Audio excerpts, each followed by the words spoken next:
Hi മക്കളെ, +2 result ഒക്കെ വന്നു കഴിഞ്ഞു. നിങ്ങളുടെ +2 മാർക്ക് ബേസ് ചെയ്യാതെ തന്നെ നിങ്ങൾക്ക് നീറ്റ് ജെഇ എക്സാമിനേഷൻ എഴുതി എയിംസ് IIT പോലുള്ള പ്രീമിയം ഇൻസ്റ്റിറ്റ്യൂട്ടിൽ എത്താനുള്ള ഓപ്പർച്യൂണിറ്റി ഉണ്ട്.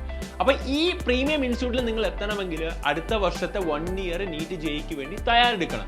ഇത് ഫ്രീ ആയിട്ട് നിങ്ങൾക്ക് കിട്ടാനുള്ള ഓപ്പർച്യൂണിറ്റിയാണ് Xylem SAT എക്സാമിനേഷൻ. ഈ വരുന്ന 25-ാം തീയതി നമ്മൾ നടത്തുന്നുണ്ട്. കേരളത്തിലെ 30 സെന്ററുകളിലാണ് നമ്മൾ ഈ എക്സാമിനേഷൻ നടത്തുന്നത്. അപ്പോൾ ഈ സൺഡേ നിങ്ങൾ നിങ്ങളുടെ തൊട്ടടുത്ത സെന്ററിൽ വന്ന് ഈ എക്സാമിനേഷൻ എഴുതുക.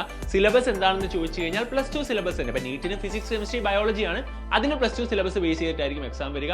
ആൻഡ് ജെഇ ആണെങ്കിൽ physics chemistry maths +2 syllabus base ചെയ്തിട്ടായിരിക്കും എക്സാം നടത്തുന്നത്. അപ്പോൾ ഈ എക്സാമിനേഷൻ നിങ്ങൾക്ക് അവിടെ വന്ന് എഴുതി നിങ്ങൾക്ക് സ്കോളർഷിപ്പ് എനേബിൾ ചെയ്തിട്ട് അടിപൊളിയായിട്ട് പഠിച്ച് ആ അടുത്ത അവസരം മാക്സിമം യൂട്ടിലൈസ് ചെയ്തിട്ട് നിങ്ങൾക്ക് എയിംസ് IITയിൽ എത്താൻ വേണ്ടിയുള്ള ശ്രമം നിങ്ങൾക്ക് മുമ്പോട്ട് കൊണ്ടുപോകുന്നതാണ്. അപ്പോൾ ഇപ്പോൾ തന്നെ എന്ത് ചെയ്യുക, താഴെയുള്ള ലിങ്കിൽ രജിസ്റ്റർ ചെയ്ത് 25-ാം തീയതി തന്നെ വന്ന് ഉച്ചകഴിഞ്ഞ് എക്സാമിനേഷൻ എഴുതേണ്ടതാണ്. അപ്പോൾ ഓൾ ദി ബെസ്റ്റ് ഗൈസ്.